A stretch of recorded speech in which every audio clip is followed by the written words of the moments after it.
आधार है गीता, ज्ञान का भंडार है गीता, तो संगठन का आधार है गीता। कृष्ण ने अर्जुन को उबारा, दीदी संगठन को उबारती है। हर मंच से हमें सजाती, हर वाक्य से संवारती है, हर वाक्य से संवारती है। मैं गीता दीदी से आग्रह करती हूँ, आकर हमें विधान का ज्ञान दें। धन्यवाद सीमा जी, बहुत बड़ी उपाधि आपने दे दी। वैसे ऐसा कुछ नहीं है।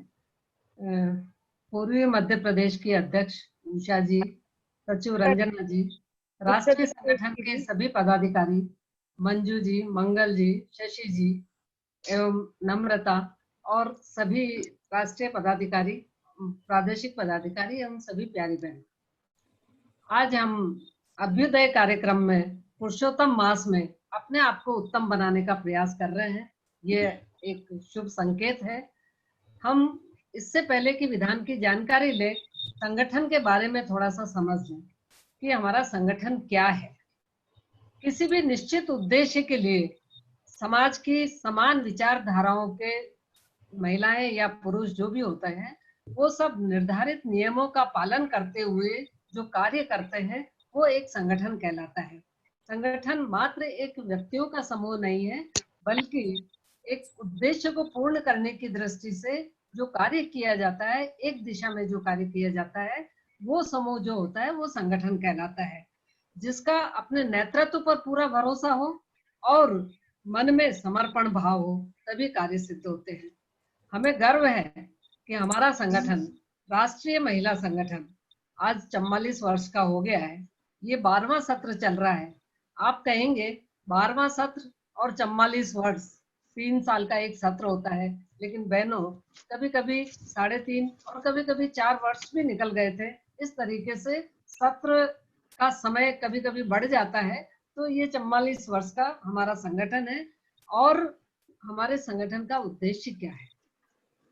संगठन का मेन उद्देश्य है समाज का सुधार करना और समाज का विकास करना।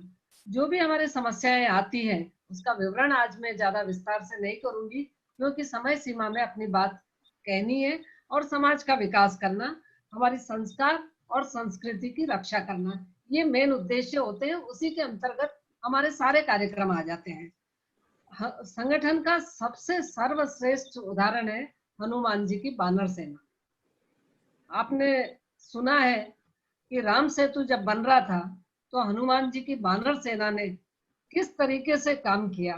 श्री राम जी पर विश्वास किया, लक्ष्य तय किया कि हमें राम सेतु का निर्माण करना है, और हर बानर ने, हर वहां पर उपस्थित व्यक्ति ने एक समर्पण भाव से, एक निष्ठ भाव से राम नाम जपते हुए उस कार्य को किया।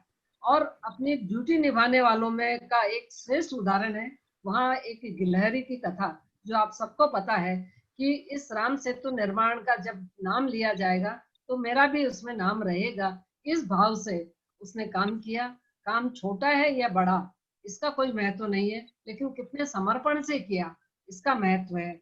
और परिणाम निकला, राम सेतु बना, लंका पर विजय पाई। और लंका पर विजय पाने के बाद आपने देखा है, राम जी ने विभीषण को सारा राजकाज सौंप दिया, वहां से डिटेच हो गए। वो चाहते तो लंका भी अपने अंतर्गत रख सकते थे, अपने अधीन रख सकते थे, लेकिन उन्होंने विभीषण को वो वहां का राज्य सौंपा और खुद अपने वापस अयोध्या लौटे। अयोध्या से उनको अटैचमेंट था। जननी जन्मभूमि सर्वाद्यपि गर्भयसी। तो हमें अपने राष्ट्र के प्रति उतना ही अटैचमेंट होना चाहिए, राष्ट्र प्रेम की बात हमारे मन में होना चाहिए। उसी तरीके से हमारे संगठन के प्रति भी हमारा अटैचमेंट होना चाहिए। एक अच्छी सोच किस तरीके से बहुत बड़ी बन जाती है, उसका एक मैं उदाहरण देना चाहूंगी। आज ही का एक कार्यक्रम जो बहुत ही बड़े रूप में होने वाला है, आप लोगों के पास मैसेज आए होंगे, एक संगीत का प्रोग्राम होने वाला है जिसमें 10 लाख लोग कम से कम उपस्थित होने की संभावनाएं है। एक 1.5 महीने पहले एक सोच आया था कि इस लॉकडाउन पीरियड में हम रूटीन के जो काम करते हैं, हमारे कई संस्थाएं ऐसे म्यूजिकल नाइट करती है, तो अब कैसे किया जाए। एक सोच ने जन्म लिया कि इसको डिजिटली कर लिया जाए। वो सोच बढ़ते बढ़ते एक शहर से, एक राज्य से बढ़ते बढ़ते पूरे देश का सोच बन गया। तो जब कोई अच्छा सोच होता है तो उसके विस्तार में भी देर नहीं लगती है। अब संगठन का लाभ क्या है? संगठन में कार्यकर्ताओं का निर्माण होता है, उसमें परिपक्वता आती है, प्रतिभाओं का विकास होता है और सामूहिक शक्ति कलयुगे संगे शक्ति कलयुगे। तो इस सामूहिक शक्ति का भी परिणाम हमेशा अच्छा निकल जाता है। एक काम को एक व्यक्ति करता है या कई लोग एक साथ करते हैं, तो जो सामूहिक रूप से जब किया जाता है तो उसके परिणाम निश्चित अच्छे होते हैं और एक सुरक्षा की भावना हमारे मन में होता है कि हमारे समाज के लोग हमारे साथ है, सुख हो दुख हो, किसी तरह की विपत्ति आ जाए तो हमारा समाज हमारे साथ है। ये सुरक्षा की भावना हमारे संगठन के कारण से हमें मिलती है और इसका अनुभव हम आज कोरोना काल में विशेष रूप से सब कर रहे हैं। हमारा इतिहास बहुत गरिमामय रहा, माहेश्वरी महिला संगठन का इतिहास। 9 पूर्व अध्यक्षाएं आज भी सहयोगी भावना से संगठन के साथ जुड़ी हुई है, स्नेह से अपना मार्गदर्शन दे रही है। हमारा वर्तमान अच्छा है क्योंकि अच्छे अच्छे कार्य हो रहे हैं और हमारा भविष्य उज्जवल होगा क्योंकि हमारे कार्यकर्ताओं का निर्माण की प्रक्रिया सतत जारी है, तो भविष्य भी उज्जवल है। अब मैं इस संगठन के स्वरूप की बात आपको बताऊंगी। हाँ, बहुत ही संक्षेप में। आप लोगों को सबको पता भी है, लेकिन उसके स्ट्रक्चर को समझना जरूरी है। हमारे 5 अंचल हैं, 5 अंचल में 27 प्रदेश है और आपका ये प्रदेश उत्तरांचल में आता है। सैकड़ों जिले हैं, हजारों गांव हैं और हमारे 3 महानगर ऐसे हैं जिन्हें राज्यों की उपाधि दी हुई है। मुंबई, कोलकाता और दिल्ली, ये 3 शहर महानगर अपने आप में एक राज्य के बराबर काम कर रहे हैं। इस तरीके से हमारे सारे प्रदेश मिलकर राष्ट्रीय संगठन द्वारा जो नीति निर्धारित की जाती है उसके अनुकूल काम करते हैं। अब हमारा जो राष्ट्र है, एक पेड़ की भांति अगर हम इस पर विचार करें तो हमारा राष्ट्रीय संगठन है वो एक कल्प वृक्ष है और हमारे सारे प्रदेश वट वृक्ष के हिसाब से काम कर रहे हैं क्योंकि उनकी कई शाखाएं, कई तने हैं। जितने प्रदेश में जितने जिले हैं वो उनकी तने हैं और जितनी तहसीलें या गांव हैं वो शाखाएं और पत्तियां हैं। ये एक पेड़ का उदाहरण देकर मैंने आपको इस श्रृंखला का स्वरूप समझाने की कोशिश करी। परंतु ये श्रृंखलाबद्ध संगठन का परिणाम कब अच्छा निकलेगा? जबकि इसकी हर कड़ी मजबूत हो। प्रदेश के संदर्भ में अगर हम बात करें तो प्रदेश में संगठित जब भी होगा, जब भी मजबूत होगा, जब इसके सारे जिले सक्रिय हो। आप लोग भी खुद अनुभव करती होंगी, रिपोर्ट मंगाना होती है, अगर 2 बार 4 बार फोन करने के बाद रिपोर्ट आती है तो समझ लीजिए कि अभी कहीं ना कहीं कुछ कमी है। जब ज्यादा इंस्ट्रक्शंस देने की जरूरत न हो और काम समय पर हो जाए तो मान लीजिए वो संगठन बहुत अच्छा काम कर रहा है। क्योंकि जब हम शर्ट का देखें कि शर्ट का नीचे का बटन सही होगा तो ऊपर तक सब बटन सही लगेंगे। अगर नीचे के स्तर पर ही कुछ गड़बड़ हो जाती है तो वो गड़बड़ी फिर ऊपर तक रहती है। और संगठन के कार्यकर्ता हमेशा अपना 100% दें। कार्य कोई छोटा नहीं होता है, लेकिन जो कार्य उनको मिला है, जो दायित्व मिला है, उसमें वो अपना 100% देने की कोशिश करें। हमारा राष्ट्रीय संगठन एक थिंक टैंक, मनन और चिंतन इसमें किया जाता है। मनन और चिंतन, मनन, मन में जो विचार आते हैं वो हमेशा खुशियां पैदा करते हैं, खुशी होता है, लेकिन जब चिंतन करते हैं तो उन खुशियों को अच्छा उपयोगी कैसे बनाएं, ये भाव हमारे मन में आता है। तो चिंतन और मनन करते हुए अनुभव का जो प्रतिनिधित्व राष्ट्रीय संगठन में रहता है उनका लाभ लेते हुए कई तरह की योजनाएं बनती है। तो ये योजनाएं बनाने का काम राष्ट्रीय संगठन का है। प्रदेश संगठन एक सेतु का काम करता है, एक माध्यम बन जाता है और एक संदेश वाहक की भूमिका निभाता है। संदेश राष्ट्रीय संगठन से जो दिशा निर्देश मिलते हैं उनको जिलों तक पहुंचाना और जिलों से जो रिपोर्टिंग आती है उनको राष्ट्रीय संगठन तक पहुंचाना और योजनाओं का क्रियान्वयन करना। यही स्थिति जिले और तहसीलों की होती है। जहाँ तहसीलें होती है, बहुत प्रदेशों में तहसीलें नहीं है लेकिन कहीं कहीं है, इसलिए मैंने इसका उल्लेख किया है।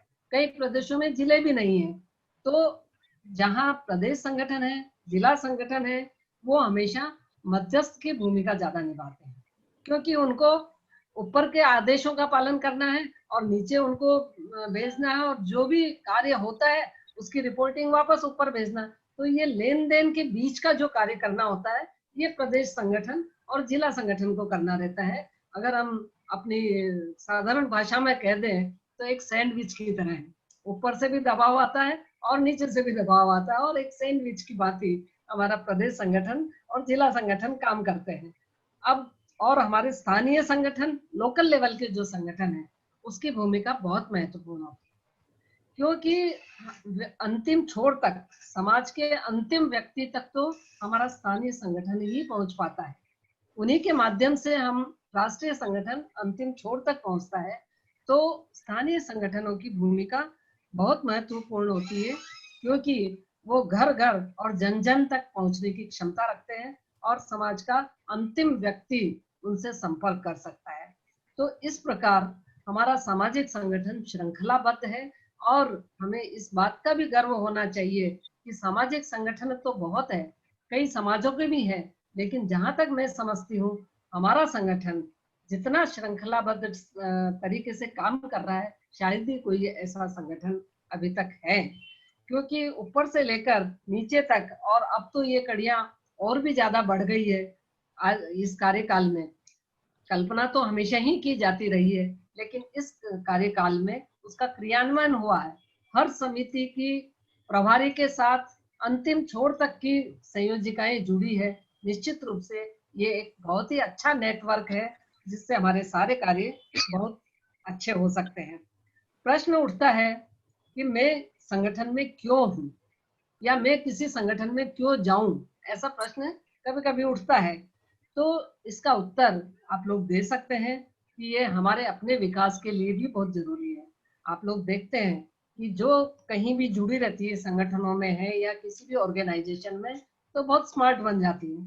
कई तरह के, चाहे रहन सहन के बारे में हो, चाहे विचारों के मामले में हो, वो स्मार्ट बनती है, कुछ सीखती रहती है, निरंतर कुछ सीखती है, और उनमें सेवा भाव पैदा होता है। क्योंकि संगठन में से हम जुड़ते हैं तो कुछ करने के लिए, कुछ न्योछावर करने के लिए आते हैं, चाहे हमारा समय न्योछावर करें, चाहे हमारा अर्थ न्योछावर करें, चाहे हमारे विचार न्योछावर करें। तो इस भावना से जब हम संगठन में काम करते हैं तो एक सेवा की भावना मन में आती है, और हमारा परिचय का दायरा बढ़ता है। हमारा सामाजिक ऋण भी है। जिस समाज ने हमको पहचान दी, उस समाज को हमें अपनी क्षमता के अनुसार जो कुछ भी हमारे पास अधिक है वो लौटाना हमारा धर्म बनता है। तो हमें सामाजिक संगठनों से जुड़ने के लिए ये बहुत सारे कारण हमको मन में आते हैं। अब मैं संगठन को क्या दे सकती हूँ, ये भी प्रश्न है। तो देने के लिए बहुत कुछ है। देने का मतलब सिर्फ अर्थदान ही नहीं होता है। जब हम देने की बात करते हैं तो लोगों के दिमाग में यह आती है कि कहीं ना कहीं पैसे की बात हो रही है, पर ऐसा कुछ नहीं है। हम अपना समय दान दे सकते हैं। तन मन धन की बात की जाती है, समय दान से दे सकते हैं। जब हम ऐसी स्थिति पर पहुंचते हैं, जब हम दूसरे लोगों से काम करवाना होता है, नेतृत्व करना होता है, तो श्रेय दान भी एक बहुत बड़ा दान है। और ये एक अच्छे नेतृत्व का गुण होता है कि वो अपने कार्यकर्ताओं की हमेशा प्रशंसा करते रहें। अब हमारे कार्यकर्ताओं में, चाहे वो पदाधिकारी के रूप में हो, चाहे सामान्य कार्यकर्ता हो, कुछ गुण उसमें होना चाहिए। जैसे इंटीग्रिटी, विश्वसनीयता, जो भी काम करे भरोसे के साथ करे। इंटेलिजेंसी, कुछ बुद्धिमत्ता होनी चाहिए, कोई बहुत बेहतर तरीके से वो काम कर सके, और उसमें एनर्जी होना चाहिए। जब तक एनर्जी नहीं होगा, मन में ऊर्जा और उत्साह नहीं होगा, वो काम नहीं कर पाएंगे। तो ये ऊर्जा और उत्साह का होना भी काम कार्यकर्ताओं में बहुत आवश्यक है। तो मैं इस संगठन के माध्यम से एक संदेश देना चाहती हूँ कि मैं नहीं, हम मैं की भावना से नहीं, हम की भावना से संगठन में काम करें। और ये बात हमेशा याद रखें कि मैं को इतना भी न उछालो कि सामने वाले को सिर उठाना पड़े। मैं को इतना भी न उछालो कि सामने वाले को सिर उठाना पड़े। मैं को बस इतना उछालो कि सामने वाले को सिर झुकाना पड़े, सामने वाले को सिर झुकाना पड़े। ये मेरी उस संगठन के पार्ट में एक बात हुई। अब आज का जो प्रमुख विषय के रूप में मेरे को कहा गया है विधान के बारे में, विधान को बहुत ही सरल तरीके से मैं आपको समझाने की कोशिश करूंगी, क्योंकि विधान का नाम लेते ही एक दिमाग में यह आ जाता है कि पता नहीं क्या बात होगी। तो मैं इसको बहुत ही सरलीकरण करने का मैंने इस बार प्रयास किया है। क्योंकि संगठन के कुछ नियम होते हैं तो उसको लिखित रूप में करना जरूरी होता है, और जब लिख लेते हैं तो वो एक दस्तावेज बन जाता है, एक गाइडलाइन बन जाती है, और ये नियमों को सर्वसम्मति से बनाया जाता है। ये नियम ऊपर से थोपे नहीं जाते हैं, बल्कि कुछ विशेषज्ञ जो हमारे बीच में होते हैं, बहन भाई जो भी होते हैं, वो मिलकर अपने अनुभवों के आधार पर कुछ नियम बनाते हैं, और उन नियमों को सबको, हमारे जितने भी सदस्य होते हैं उनके बीच में लीगल भाषा में अगर हम कहें तो उनको पास कराना रहता है, और जब सब बहनें सर्वसम्मति से उसको पास कर देती है तब वो विधान का रूप ले लेता है। तो ये एक नियमों का दस्तावेज है जो हमें हमेशा गाइडलाइन का काम करता है। अब इसका लाभ क्या है? हमारे संगठन को बहुत ही सुचारू रूप से चलाने के लिए ये नियम हमारे मददगार होते हैं। जैसे हमारा काम करने का कार्य क्षेत्र कितना होगा, हम अपने शहर तक ही काम करेंगे या अपने जिले तक करेंगे या प्रदेश हमारा कार्य क्षेत्र है, इस तरह से हमारे कार्य क्षेत्र का निर्धारण होता है। हमारे सदस्यता किस प्रकार से बनेगी, कौन कौन हमारे सदस्य हो सकते हैं, कितनी प्रकार की सदस्यता हो सकती है, एक दिमाग में स्पष्ट भावना उसमें उससे हमको मिलती है, एक स्पष्ट दिशा निर्देश मिलता है। उदाहरण के लिए कि हमारे इसका स्वरूप क्या होगा, कितने पदाधिकारी होंगे, क्या कौन सा पदाधिकारी क्या काम करेगा, तो ये सब लिखित में एक सुझाव मात्र होता है, एक संदेश मात्र होता है। बहुत बड़ा विस्तार तो उसमें नहीं होता है, लेकिन एक हम उससे काफी कुछ समझ सकते हैं, और विधान होने से हम दुविधा में नहीं रहते हैं और विवाद से बच जाते हैं। क्योंकि हमारे बीच कई बहनाएं ऐसे हो सकती है जो किसी पॉइंट को लेकर कोई विवाद करें, या वो असहमति जताए, या किसी तरह से लड़ाई झगड़ा करें, लेकिन कुछ बातें जब हमारे विधान में लिखी हुई होती है तो हम उसका सहारा लेकर इन विवादों को खत्म कर सकते हैं। बैठकों के नियम उसमें लिखे होते हैं, और जब विधान हमारे पास होता है तो हम किसी को कुछ हाँ या ना कहने की क्षमता भी रखते हैं। जब हमें इसकी जानकारी हो जाती है, समझ हो जाती है, तो क्या काम करना चाहिए और क्या नहीं करना चाहिए, समझने के बाद हम उसको दृढ़ता के साथ ना भी बोल सकते हैं और विश्वास के साथ हाँ भी बोल सकते हैं। हमारा आत्मविश्वास बढ़ता है, और किसी भी समस्या का समाधान भी हम कर सकते हैं, जैसे अनुभव के आधार पर। जैसे जैसे हमारे कार्यकर्ता परिपक्व होते हैं उनका अनुभव बढ़ता जाता है, कुछ अनुभव उनके यहाँ घटित घटनाओं से बढ़ता है, कुछ सुनी सुनाई बातों से बढ़ता है। तो अनुभव के आधार पर हम उन समस्याओं का समाधान कर सकते हैं। इससे जागरूकता बढ़ेगी, और व्यक्ति नियम के विरुद्ध कोई काम करने की हिम्मत नहीं करेगा जब हम लोग विधान हमारे पास होगा तो। और उसमें आर्थिक पारदर्शिता की भी बात कही जाती है कि हिसाब कैसे रखा जाना चाहिए, कितना कैश हम अपने पास रख सकते हैं, बैंक में खाता होना चाहिए, ये सब बातें होती है। और जब आर्थिक पारदर्शिता होती है तो लोग, सदस्यों का विश्वास संगठन पर बढ़ता है। अब इस विधान की आवश्यकता क्यों है? क्योंकि प्रत्येक सदस्य को अगर नियमों की जानकारी रहेगी तो वो पहले से ही सावधान रहेगा। विधान में लिखा रहता है कि बैठकों में उपस्थिति कितनी आवश्यक है। अगर जनरल सदस्य है तो उसको 60% की उपस्थिति आवश्यक है, अगर पदाधिकारी है तो 70% उसकी उपस्थिति आवश्यक होती है। तो ये जब उसको पहले से मालूम होता है तो वो फिर गलतियां नहीं करेगा। और हर सदस्यता, विधान में ये भी लिखा रहता है कि सदस्यता शुल्क जमा कराना जरूरी है। कभी कभी सदस्यता शुल्क को लेकर भी विवाद हो जाता है, तो इसका समाधान भी हमें उसमें मिलता है। एक चीज और आती है, आजकल हमारे यहाँ युवा ग्रुप भी बनने लग गए हैं, सखी के नाम से या युवती संगठन के नाम से, जो भी नाम दें। तो हमें अगर नियम बना ले कुछ अपने कि उनकी उम्र क्या होगी, उस संगठन में काम कितने उम्र तक कर पाएंगे, उसके बाद महिला संगठन में कितनी उम्र तक रह पाएंगे। वैसे आज की तारीख में हमारे पास इसकी ऊपर की सीमा नहीं है, अपर लिमिट नहीं है। मिनिमम उम्र है तय कि 18 साल के बाद कोई भी व्यक्ति किसी भी संस्था का सदस्य बन सकता है। पर कहीं कहीं बालकों के लिए भी संस्थाएं होती है तो उसकी उम्र अलग होती है। लेकिन हमारी जो युवा समितियां होती है, युवा संगठन या सखी संगठन, तो नॉर्मली 40 साल की उम्र तय करना ठीक रहता है, क्योंकि उसके बाद उनको चांस मिलता है कि वो महिला संगठन ज्वाइन कर ले। वैसे महिला संगठन में शुरू से भी आ सकती हैं, लेकिन सबको अपनी अपनी उम्र के लोगों के साथ काम करना अच्छा लगता है, तो वो संगठन बना दिए गए हैं युवती संगठन के नाम से।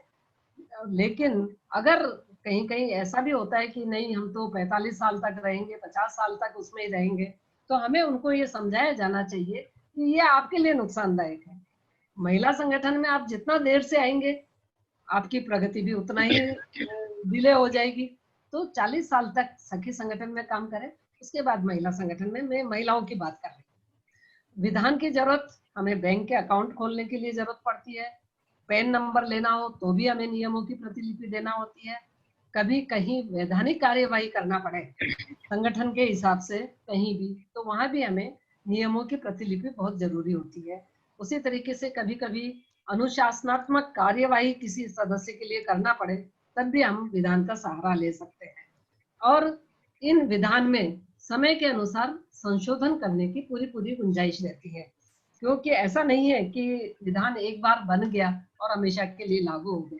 समय और परिस्थिति के हिसाब से उसमें संशोधन हो सकते हैं। हमारा मॉडल मॉडल विधान राष्ट्रीय संगठन से मैंने पहले भी अनुग्रह किया और अभी भी अनुग्रह करती हूँ, मंजू जी यहाँ पर है, कि हमारे प्रदेशों के लिए मॉडल विधान अब पहले भी बनाया था 4-6 साल पहले भी, लेकिन अब फिर से बदली हुई परिस्थितियों के अनुकूल मॉडल विधान बना के प्रदेशों को देंगे, तो सभी प्रदेश अपने अपने विधान बना लेंगे। और इसी तरीके से जिले और स्थानीय स्तर पर भी विधान का बनना आवश्यक होता है। उसमें कुछ पॉइंट्स नॉर्मली सब में रहता है कि हमारे संगठन का नाम क्या रहेगा, कार्य क्षेत्र क्या रहेगा, उद्देश्य क्या होंगे, उद्देश्य पूर्ति के साधन क्या होगा, हमारे संगठन की कौन कौन सी अवयव होंगे, हमारी संबद्धता किससे होगी, बैठकों के नियम क्या होंगे, पदाधिकारियों के दायित्व क्या होगा, अगर कोई संगठन के विरुद्ध काम करता है तो उसके लिए अनुशासनात्मक कार्यवाही करने के लिए कैसे हमको प्रक्रिया करनी होगी। तो ये सब बातें विधान में होती है, तो ये हमारे लिए एक बहुत अच्छी चीज हो जाती है, कार्य करने में सहूलियत हो जाती है।